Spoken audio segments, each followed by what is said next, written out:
Yes, go spend. Go nuts. Don't be who you are. On the other hand, good morning to you. Good Tuesday morning. I'm Dejan Kovacevic of DK Pittsburgh Sports, and this is Daily Shot of Pirates. It comes your way bright and early every weekday if you're into football and or hockey. I also offer daily shots of Steelers and Penguins in the same place that you found this. My preliminary feel for how many starting pitchers, real starting pitchers, not the 4A guys, not the ones that are always hanging around at the upper fringes of AAA, but real, legitimate starting pitchers, Ben Cherington should add, is 2. Now, I say that and it sounds low. It even doesn't come out right, 2. Yeah, oh yeah, they're 2 starting pitchers away. But I'm talking about real, live, effective. In the old school jargon, they'd be 10-game winners, 12-game winners, guys that you could count on to go out there and get you 6+ innings, keep you competitive, keep your bullpen from wearing down. They aren't going to be stars. Nobody should be getting their hopes up for stars. The best of the best free agents are going to be gone before the Pirates even start paying attention. That's just how that's going to go. No matter how much money might be made available to Cherington by Bob Nutting, by Travis Williams, it's not going to be, oh yeah, let's go after this guy that's a $20 million a year guy. It will not happen. Don't even waste your time or your emotion or your energy on any of those players. Not because I've heard this from them, but because it's just not who they are. It's just not. And that might go double for starting pitching because it is fickle. And injuries come along and make a massive difference in terms of the value that you're able to get out of a contract. 2 is my number. To me, if you add 3 real major league starting pitchers, you're putting yourself in a spot where you've got Mitch Keller, Paul Skeens, and okay, you see where I'm going here? I'm not interested in anything that pushes out Johan Oviedo, Luis Ortiz, Rowanzi Contreras, not to be forgotten, Jared Jones, Mike Burrows when he comes back. I don't feel anywhere near as strongly about Quinn Priester, but I also wouldn't, slam the door in his face. He might have to switch to relief or whatever else. If you can't throw a hard fastball, you're not going to be a starting pitcher. But of the rest of these guys, A, they can't be keeping them from the rotation, meaning that you still want to continue building with your younger guys. And B, here comes my cynical part, they can't be taking themselves off the hook. And that really, for me, applies to Rowanzi. Rowanzi, just a couple of years ago, was a 98-mile-an-hour fireballer. And under Oscar Marin, Rowanzi is now just another 91, 92 guy who's got okay other stuff because he's lost his velocity. Under a pitching coach who was supposed to be, the guru for this, the biomechanics guy, the big coup, the guy who was supposed to give you the extra edge on everyone else. Instead, we've seen Rowanzi and other pitchers lose their velocity under Marin. And that's not okay. And that can't be swept under the rug.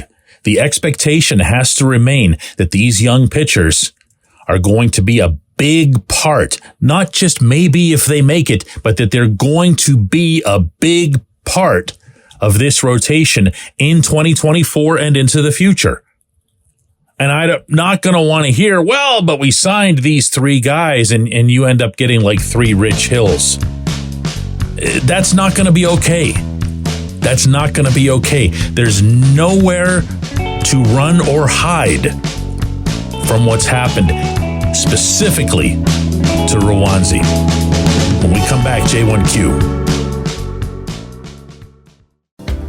This portion of Daily Shot of Pirates is brought to you by our friends at North Shore Tavern that's directly across Federal Street from PNC Park. It's home of Steak on a Stone, an eating experience, underscoring the word experience. The steak is brought to you partially cooked on an 800-degree stone, and you do the rest. It's a ton of fun, it's a great meal, and it's a baseball atmosphere like no other in Pittsburgh. North Shore Tavern, right across Federal Street from PNC Park. Your front door, your car, your bike, your computer, your gun.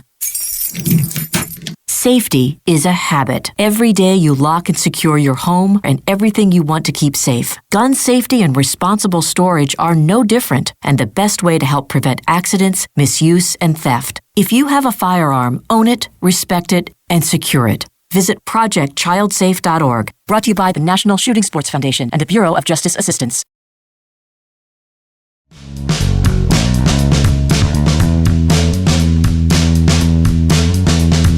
Today's J1Q comes from Sam, who says, "Hi, DK.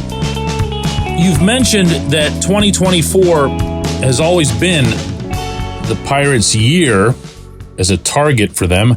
I know a lot of kids called up, showed signs that they were going to be decent players at the big league level, but in your estimation, if 2024 is it, how does that happen with barren pitching, other than Mitch Keller, David Bednar, and maybe Johan Oviedo, no experienced first baseman and very little in the way of power bats?" Sam, I'm going to take some issue with your characterization of the pitching. You left Colin Holderman out of there, and wow, he was so good. He had one stretch that didn't go well for him, but it led directly into a very real stint on the injury list. Otherwise, wow. I mean, they have an 8th inning and they have a 9th inning. That allows you as a manager to play 7-inning ball. You know, get yourself a lead and then hand it off and watch those 2 take it home. So I'm with you, obviously, on the starters, as I noted in the opening segment. You're going to have to get starting pitching. You're going to have to get at least a solution for right field, especially if you're going to be weird about the Henry Davis thing. You're going to have to find something to do out there. First base, I'm going to keep saying this. I really believe Carlos Santana is going to be back. And I believe he's going to play first base, maybe in conjunction with Jared Triolo. I don't know. Something like that. But as far as the outlook for the season, as far as the season being it, I mean, I'm kind of with you. You know, when you're talking about the younger players who came up and made a difference, you're not looking at anything close to ready for primetime products. Not with any of them. Not with Henry, and not just defensively either. Henry didn't hit over the last 2 months. Andy Rodriguez didn't hit over the last 2 months. Leover Peguero didn't hit over the last 6 weeks. O'Neal Cruz has been out for a year. You don't know what you're going to get. There's a lot of uncertainty. And no matter what happens in Bradenton, no matter how great the kids do, and I'm just laying out an optimal scenario here, you know, score a ton of runs, hit a bunch of homers, you know, even to whatever extent anybody would be paying attention to or caring about results, you know, actually winning or outplaying other teams in the first few innings when the starters are still in. I don't see how you set up 2024 as your it year. Now, I'm not going to be a hypocrite about this because this is going to be year 5 for this front office.